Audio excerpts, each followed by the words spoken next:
مبروك للمنتخب الوطني المغربي بفوزه على المنتخب الإماراتي ب3 أهداف مقابل 0، وهارد لك للمنتخب الإماراتي الشقيق.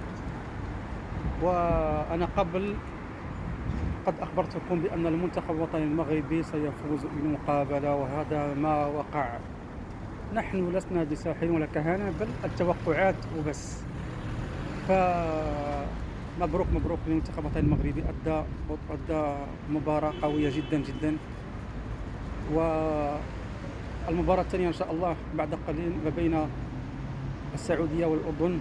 كما قلت لكم في الفيديو أن المنتخب الأردني سيفوز إن شاء الله على المنتخب السعودي، وسيلاقي المنتخب المغربي في النهائي إن شاء الله.